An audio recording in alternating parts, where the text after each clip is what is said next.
आज 9 नवंबर एक तारीख़ी दिन की जो फहरिस्त होती है उसमें शुमार हुआ है। आप तमाम को मालूम है कि नेशनल लेवल के बहुत से त्यौहार होते हैं। उनको त्यौहार के ज़रिए से, खुशी के ज़रिए से, उनको जश्न के ज़रिए से उनको महसूस किया जाता है। लेकिन चंद ऐसे भी डेट्स हैं, तारीख़ें हैं, दिन हैं जिन पर हमें अफसोस होता है, हमें अपने आप पर सोचने पर मजबूर हो जाते हैं। उसमें से एक दिन है 30 जनवरी, जिसमें महात्मा गांधी की शहादत हुई। उसके बाद 6 दिसंबर, जिसमें बाबरी मस्जिद की शहादत हुई। इसी तरह ये दिन 9 नवंबर ये डेमोक्रेसी की शहादत का दिन है। आइंदा आने वाली नस्लों को ये दिन के बारे में हमें बताना पड़ेगा।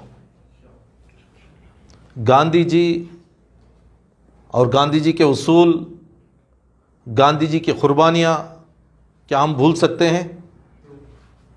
आइंदा आने वाली नस्लों को तक हम इसकी याददाश्त कराते रहेंगे।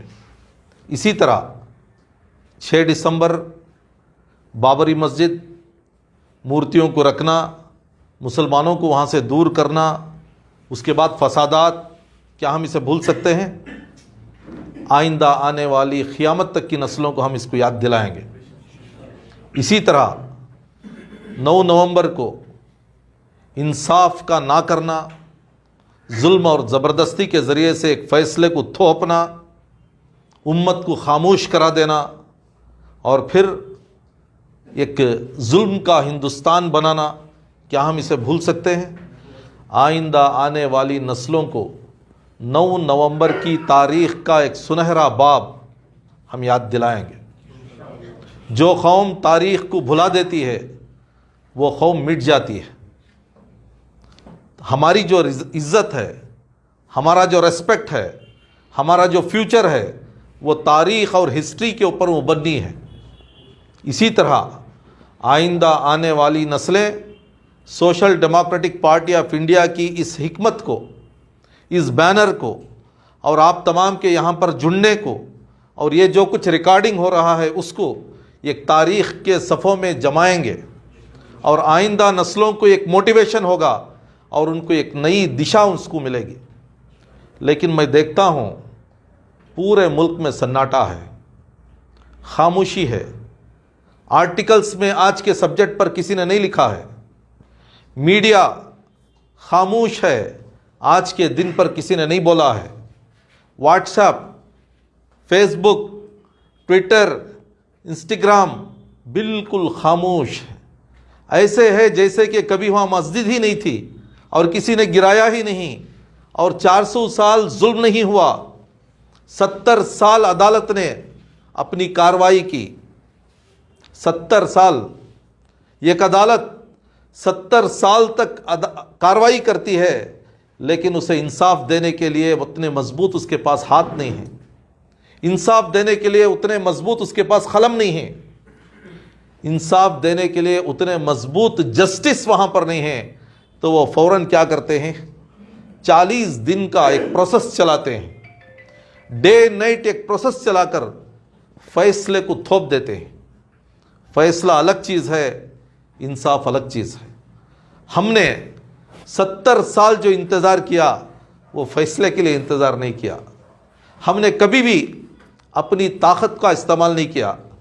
कभी भी अपनी ताकत को लाकर हमने रास्तों पर नहीं लाया।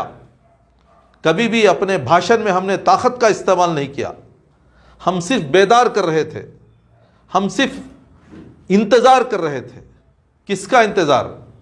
फैसले का नहीं, इंसाफ का इंतज़ार था। लेकिन पूरी हुकूमत, पूरा एग्जीक्यूटिव ऑफिसर्स, पूरा मीडिया और पूरी जुडिशरी, ये 4 सुतून हैं।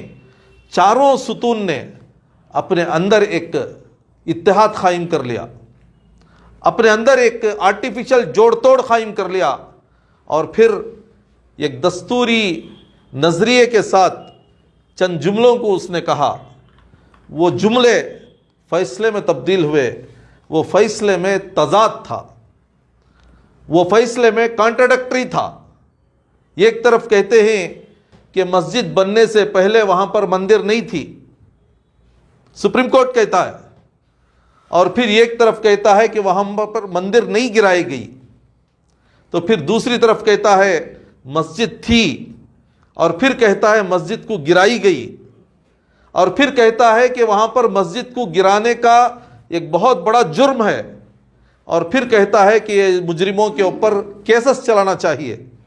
इतना कहने के बाद फिर भी ये जो ज़मीन है वो ज़मीन ताकतवर लोगों के हवाले कर दी जाती है, अक्सरियत के हवाले कर दी जाती है, जिनके पास ज़बान है, जिनके पास ताकत है, जिनके पास हुकूमत है, ऐसे लोगों के हवाले कर दी जाती है। और फिर एक अजीब तमाशा है, जिनके पास हुकूमत नहीं है, जिनके पास मीडिया नहीं है, जिनके पास खलम नहीं है, जिनके पास अक्सरियत नहीं है, वो मजलूम होकर आह आह करते हुए खामोश हो जाती है। ये क़त्ल है, ये क़त्ल है। ये किसका क़त्ल है?